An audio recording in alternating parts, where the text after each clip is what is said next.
Hi നമസ്കാരം. എല്ലാവർക്കും മറ്റൊരു പുതിയ വീഡിയോയിലേക്ക് വീണ്ടും സ്വാഗതം.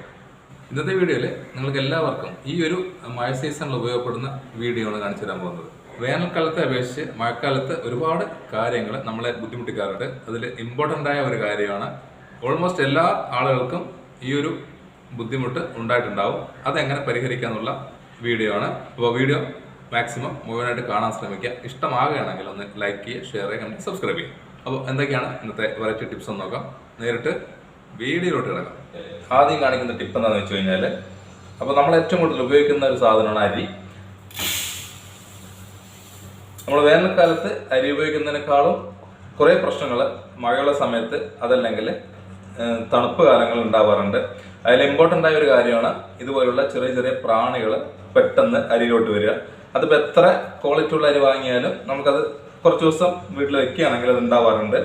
അതുപോലെ തണുപ്പുള്ള സമയങ്ങളിൽ ഉണ്ടാകുന്ന അടുത്തൊരു പ്രശ്നം എന്ന് പറഞ്ഞാൽ അരിക്കൊരു സ്മെല്ല് വരാനുള്ള സാധ്യതയുണ്ട്. ഈ രണ്ട് പ്രശ്നങ്ങൾക്ക് ഒരു അടിപൊളി പരിഹാരമുണ്ട്. അപ്പോൾ തീർച്ചയായിട്ടും എല്ലാവർക്കും ഉപയോഗപ്പെടുന്നതാണ്. പല തരം ടിപ്പുകൾ പരീക്ഷിച്ച് നിങ്ങൾ അതിൽ റിസൾട്ട് കിട്ടിയില്ലെങ്കിൽ തീർച്ചയായിട്ടും ഈ ഒരു സിമ്പിൾ ടിപ്പ് നോക്കുക. ഒരു വെളുത്തുള്ളി ഉണ്ടെങ്കിൽ നമുക്ക് ഇതിനുള്ള പരിഹാരമായി.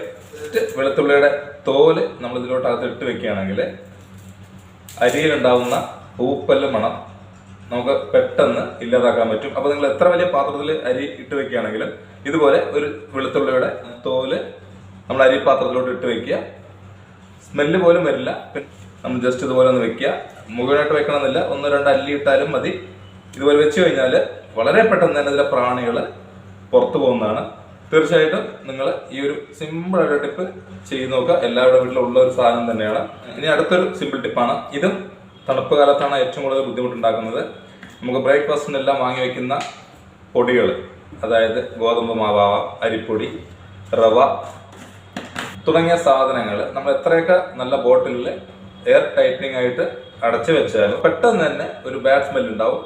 ഇതുപോലുള്ള പൊടികൾ നിങ്ങൾ വാങ്ങിയിട്ട് പാക്കറ്റിൽ നിന്ന് പൊട്ടിച്ച് നിങ്ങൾ ഏത് തരത്തിലുള്ള പാത്രങ്ങളിൽ ഇട്ട് വെക്കുകയാണെങ്കിലും അത് എത്ര ക്വാണ്ടിറ്റി ആണെങ്കിലും വിഷയമില്ല. ഇതുപോലുള്ള ബാഡ് സ്മെല്ലോ പൂപ്പൽ വരാതിരിക്കാനോ ചെയ്യാൻ പറ്റുന്ന ഒരു സിമ്പിൾ ടിപ്പാണ്. കുറച്ച് ഉപ്പെടുത്ത് ഇതുപോലുള്ള പൊടികളിൽ, ഏത് പൊടികളിൽ വേണമെങ്കിലും നിങ്ങൾക്ക് മിക്സ് ചെയ്യാം. നന്നായിട്ടൊന്ന് മിക്സ് ചെയ്ത് കൊടുക്കുക, എല്ലാ ഭാഗത്തോട്ടാവുന്ന വിധത്തിൽ. അപ്പോൾ ഈ ഒരു ടിപ്പ് നിങ്ങൾ ഇതുപോലെ ചെയ്തതിന് ശേഷം ക്ലോസ് ചെയ്ത് വെക്കുക. എത്ര ആഴ്ചകളോ മാസങ്ങളോ നിങ്ങൾ സൂക്ഷിച്ചു കഴിഞ്ഞാലും നമ്മൾ ഓപ്പൺ ചെയ്യുന്ന സമയത്ത് യാതൊരു തരം സ്മെല്ലും ഉണ്ടാവില്ല. കൂടാതെ റവയൊക്കെ പെട്ടെന്ന് പൂപ്പൽ വന്നു കഴിഞ്ഞാൽ കട്ടി പിടിക്കാനുള്ള സാധ്യതയുണ്ട്. അപ്പോൾ അതെല്ലാം ഒഴിവാക്കാൻ നിങ്ങൾ ഈ ഒരു ടിപ്പ് ചെയ്യുക. ഏത് തരം പൊടികളിലും നമുക്ക് ഈ ഒരു സിമ്പിൾ ടിപ്പ് ഉപയോഗിക്കാവുന്നതാണ്. ഒരു 1/4 ടേബിൾ സ്പൂൺ ഉപ്പിന്റെ ആവശ്യം മാത്രമേ ഉള്ളൂ. അടുത്തൊരു യൂസ്ഫുൾ ആയിട്ടൊരു ടിപ്പാണ്, നമ്മുടെ വീട്ടിൽ ഏറ്റവും കുറവ് ക്വാണ്ടിറ്റി വാങ്ങി വെക്കുന്ന പച്ചക്കറി ആയിരിക്കും തക്കാളി. കാരണം ഫ്രിഡ്ജിലാണെങ്കിലും പുറത്ത് വെക്കുകയാണെങ്കിലും പെട്ടെന്ന് ചീത്തയാവുന്നതാണ്. മാക്സിമം 2 ദിവസം അല്ലെങ്കിൽ 3 ദിവസം. തക്കാളി ഒരിക്കലും ഫ്രിഡ്ജിൽ വെക്കാൻ പാടില്ല, ഇത് പുറത്ത് വെക്കേണ്ടതാണ്. ഇത് പോയിസൺ ആകാനുള്ള സാധ്യതയുണ്ട്. അപ്പോൾ മാക്സിമം പുറത്ത് സൂക്ഷിക്കുക. പുറത്ത് സൂക്ഷിക്കുന്ന സമയത്ത് ഉണ്ടാകുന്ന പ്രശ്നം പെട്ടെന്ന് ചീഞ്ഞു പോകുന്നതാണ്. അത് മാറ്റിയെടുക്കാൻ വേണ്ടി ചെയ്യാൻ പറ്റുന്ന സൂപ്പർ ടിപ്പ് കാണിച്ചു തരാം. നിങ്ങൾ പരീക്ഷിക്കാത്തവരുണ്ടെങ്കിൽ ഒന്ന് പരീക്ഷിച്ച് നോക്കുക.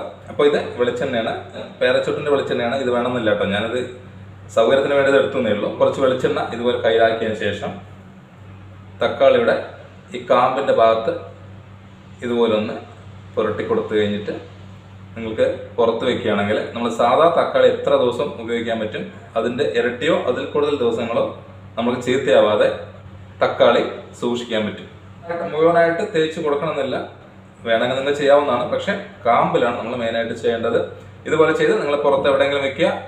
ഒരാഴ്ചയിൽ മേലെ സമയം വേണമെങ്കിൽ തക്കാളി കേടുകൂടാതെ നമുക്ക് ഉപയോഗിക്കാൻ പറ്റും.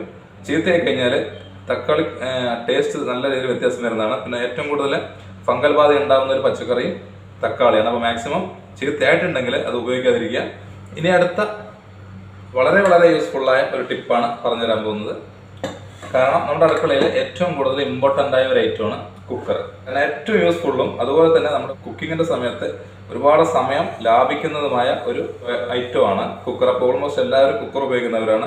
കറക്റ്റായിട്ട് മെയിൻറ്റെയിൻ ചെയ്തില്ലെങ്കിൽ കുക്കർ ലീക്ക് ആവാനും അതുപോലെ ചിലപ്പോൾ ചില സമയത്ത് പൊട്ടിത്തെറിക്കാൻ വരെ സാധ്യതയുള്ളതാണ്. അതുപോലുള്ള പ്രശ്നങ്ങളൊക്കെ നമുക്ക് ഈസി ആയിട്ട് നമുക്ക് വളരെ പെട്ടെന്ന് മാറ്റിയെടുക്കാൻ പറ്റുന്നതാണ്. സമയം ലാഭിക്കുന്നതിനാണെങ്കിലും ഗ്യാസ് സേവ് ചെയ്യുന്നതിനാണെങ്കിലും കുക്കർ വളരെ ഇമ്പോർട്ടൻ്റ് ആണ്. ഏത് സാധനം കുക്ക് ചെയ്യണമെങ്കിലും ഒരു 1-2 ഡ്രോപ്പ് വെളിച്ചെണ്ണ ഇതുപോലെ ഒന്ന് ഒഴിച്ചു കൊടുത്തതിന് ശേഷം നന്നായിട്ടൊന്ന് തേച്ച് കൊടുക്കുക. ഇതുപോലെ തേച്ച് കൊടുത്തു കഴിഞ്ഞിട്ട് നിങ്ങൾ ഏത് സാധനങ്ങൾ വേണം കുക്ക് ചെയ്യാം, തരി പോലും ഒട്ടി പിടിക്കില്ല. ബേസിക്കായിട്ട് എല്ലാവർക്കും അറിയുന്നതാണ്.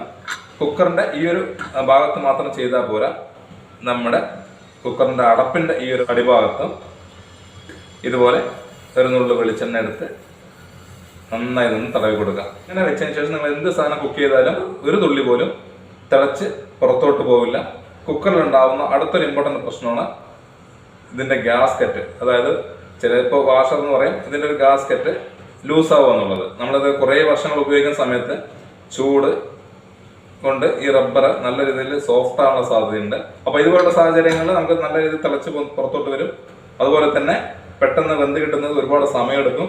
അപ്പോൾ ഗ്യാസ് നഷ്ടം, സമയം നഷ്ടം. അപ്പോൾ ഇതുപോലുള്ള സാഹചര്യങ്ങൾ നമ്മൾ പുതിയ വാഷർ വാങ്ങിക്കുന്നതിൻ്റെ പകരമായിട്ട് നമുക്ക് ഈ ഒരു വാഷർ തന്നെ കറക്റ്റ് ആക്കാനുള്ള ഒരു സിമ്പിൾ വഴിയുണ്ട്. നമ്മൾ ഇതുപോലെ വാഷർ ലൂസ് ഉണ്ടെങ്കിൽ നല്ല തണുത്ത വെള്ളത്തിൽ ഒരു 10 മിനിറ്റോളം നമ്മുടെ ഈ അടപ്പോടെ തന്നെയോ അല്ലെങ്കിൽ വാഷർ നമ്മൾ ഊരിയതിന് ശേഷം ആ വെള്ളത്തിലിട്ട് വയ്ക്കാം. ഒരു 10 മിനിറ്റ് കഴിഞ്ഞ് എടുത്തു കഴിഞ്ഞാൽ നമുക്ക് സൈസ് പെർഫെക്റ്റ് ആയിരിക്കും. കുറേ കാലം നമ്മൾക്ക് പഴയ ലൂസുള്ള വാഷർ ആണെങ്കിലും ഈ ഒരു രീതിയിൽ ഉപയോഗിക്കാൻ പറ്റും. അത് ഒട്ടും ഉപയോഗിക്കാൻ പറ്റുന്നില്ല എന്നുണ്ടെങ്കിൽ തീർച്ചയായിട്ടും നിങ്ങളത് റീപ്ലേസ് ചെയ്യുന്നതാണ് നല്ലത്. അല്ലെങ്കിൽ അല്പം ഡേഞ്ചറസ് ആയ ഒരു ഐറ്റം ആയതുകൊണ്ട് കറക്റ്റായിട്ട് ഇത് ക്ലീൻ ചെയ്തെടുക്കുക. ഒന്നാമത്തെ വിഷയം എന്ന് പറഞ്ഞാൽ ഈ അടപ്പിൻ്റെ ഈ ഒരു ഭാഗം നമ്മുടെ ഈ വെയിറ്റ് ഒന്ന് നല്ല രീതിയിൽ ക്ലീൻ ചെയ്തെടുക്കണം. കാരണം ഇതിൻ്റെ ഹോൾ ഉണ്ടല്ലോ, ഈ ഹോൾ എപ്പോഴും അടഞ്ഞിരിക്കാനാണ് സാധ്യത. നമ്മൾ നല്ല രീതിയിൽ വെള്ളം ഇതിനകത്തോട്ട് ഫോഴ്സ് ചെയ്ത് ഒഴിച്ചു കൊടുത്തു കഴിഞ്ഞാൽ നല്ലത് അടഞ്ഞിട്ടുണ്ടെങ്കിൽ ഈസി ആയിട്ട് പോകുന്നതാണ്. അതുപോലെ തന്നെ ഈ ഒരു ഭാഗം നല്ല രീതിയിൽ വെള്ളം ഒഴിച്ച് ക്ലീൻ ചെയ്യുക. അടുത്ത ഇമ്പോർട്ടൻ്റ് ആയ ഒരു ടിപ്പ്, മഴക്കാലത്ത് ക്ലോസ് ചെയ്ത് കഴിഞ്ഞാൽ ഈ ഒരു ഭാഗത്തോട് ഇട്ട് കഴിഞ്ഞാൽ തന്നെ ഫുള്ളായിട്ട് നമുക്ക് ആ ഹോളിലോട്ട് വരില്ല, എന്താണ്ടല്ലേ കറക്റ്റായിട്ട് അടയില്ല. അപ്പോൾ ഇതുപോലുള്ള പ്രശ്നങ്ങൾ എല്ലാവരുടെ വീട്ടിലുള്ളതാണ്. അപ്പോൾ അതിനുള്ള സിമ്പിൾ പരിഹാരം നമ്മൾ ഈ വീഡിയോയിൽ കാണിച്ചു തരാൻ പോവുകയാണ്. അപ്പോൾ അതുപോലെ തന്നെ ജനലിനും ആ ഒരു പ്രശ്നം ഉണ്ടാവാറുണ്ട്. വലിച്ച് ക്ലോസ് ആയി അടച്ചാലും നമുക്കിത് കറക്റ്റായിട്ട് ഇതിനകത്തോട്ട് കിടക്കില്ല. അപ്പോൾ നമുക്ക് എന്ത് ചെയ്യാൻ പറ്റുമെന്ന് പറഞ്ഞാൽ കാറ്റ് വന്നു കഴിഞ്ഞാൽ ഇത് ഓപ്പൺ ആവാനുള്ള സാധ്യത കൂടുതലാണ്. ഇനി അതുപോലെ തന്നെ അടുത്തൊരു ഇമ്പോർട്ടൻ്റ് പ്രശ്നമാണ്, നോക്കിയോ ഈ വാതിൽ ക്ലോസ് ചെയ്യുന്ന സമയത്ത് ഇനി അത് ഓപ്പൺ ചെയ്യാൻ പോകണേ, സൗണ്ട് ഉണ്ടില്ലേ? ഇത് ചിലവൊന്നുമില്ല. നമ്മുടെ വീട്ടിൽ എപ്പോഴെങ്കിലും വാങ്ങി വെച്ച മെഴുകുതിരി ഉണ്ടെങ്കിൽ വളരെ വളരെ സിമ്പിളായിട്ട് അത് മാറ്റിയെടുക്കാവുന്ന വിഷയമേ ഉള്ളൂ. അപ്പോൾ ഞാൻ ചെറിയൊരു പീസ് മെഴുകുതിരി എടുത്തിട്ടുണ്ട്. ഭാഗത്താണ് ടൈറ്റ് കൂടുതൽ. അപ്പോൾ ആ ഒരു ഭാഗത്ത് കുറച്ച് മെഴുകുതിരി ലേശം വെളിച്ചെണ്ണയിൽ മുക്കുക.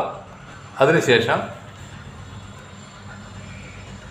ഈ ഒരു ഭാഗത്ത് അതുപോലെ തന്നെ നമ്മുടെ ഡോറിൻ്റെ 2 ഭാഗത്തും ഇതുപോലെ ഒന്ന് നല്ല രീതിയിൽ ഉരച്ചു കൊടുക്കുക.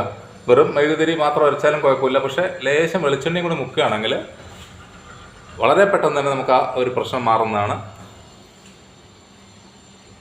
അത്രയും ഈസി ആയിട്ട് നിങ്ങൾക്ക് ഈ ഒരു പ്രശ്നം പരിഹരിക്കാൻ സാധിക്കും. മറ്റുള്ള പല വഴികൾ നിങ്ങൾ ചെയ്യുന്നുണ്ടെങ്കിൽ വെറും വെളിച്ചെണ്ണ മാത്രം ഉപയോഗിച്ച് ഒരിക്കലും ഇത്രയും പെർഫെക്റ്റായിട്ട് നമുക്ക് ചെയ്യാൻ പറ്റില്ല. അപ്പോൾ അത് വളരെ ഈസി ആയിട്ട് നമ്മളിതാ നോക്കിയേ, ഇത് നമുക്ക് ഇന്ന് കൊക്കി നിട്ട് നോക്കാം. ഇതുണ്ടല്ലേ, വളരെ ഈസി ആയിട്ട് നമുക്ക് ഒരു പീസ് മെഴുകുതിരി ഉണ്ടെങ്കിൽ ഇതുപോലെ അടയാത്ത വാതിലുകൾ അതുപോലെ ജനലുകളെല്ലാം നമുക്ക് ഈസി ആയിട്ട് അടച്ചെടുക്കാൻ പറ്റും. ഈ വിജാഗിരിയൊക്കെ ഒരുപാട് പഴകിയിട്ടുണ്ടെങ്കിൽ തുരുമ്പൊക്കെ ആയിട്ടുണ്ടെങ്കിൽ നിങ്ങൾ ഇതുപോലെ ഒന്ന് ഉരച്ചു കൊടുത്തു കഴിഞ്ഞാൽ വാതിലിൽ നിന്നുണ്ടാകുന്ന സൗണ്ട് വളരെയധികം കുറയ്ക്കാൻ പറ്റും. അപ്പോൾ അത് ഏതുതരം വാതിലുകൾ ഉപയോഗിക്കാം. നമുക്ക് അലമാരയിലെ വാതിലുകൾ അല്ലെങ്കിൽ കബോർഡുകളിലെ വാതിലുകൾ ഏതിലാണെങ്കിലും നിങ്ങൾക്ക് രീതി നമ്മൾ ചെയ്ത് കഴിഞ്ഞാൽ യാതൊരു സൗണ്ടും ഇല്ല. അപ്പോൾ എല്ലാവരും ഈ ഒരു രീതിയിൽ ചെയ്ത് നോക്കുക. വളരെ പെർഫെക്റ്റ് ആയിട്ട് തന്നെ നമുക്ക് ഡോറുകൾ ക്ലീൻ ആയിട്ട് അടയ്ക്കാൻ പറ്റും. ആദ്യമായിട്ട് കാണുന്നവരുണ്ടെങ്കിലും സബ്സ്ക്രൈബ് ചെയ്ത് കാണുക കേട്ടോ. അപ്പോൾ വീഡിയോ വൈൻഡപ്പ് ചെയ്യണം. എല്ലാവരും ഇതുപോലെ ഒന്ന് ട്രൈ ചെയ്ത് നോക്കുക. അടുത്ത വെറൈറ്റി ടിപ്സുമായി കാണുന്നവരേക്കും ബൈ ബൈ.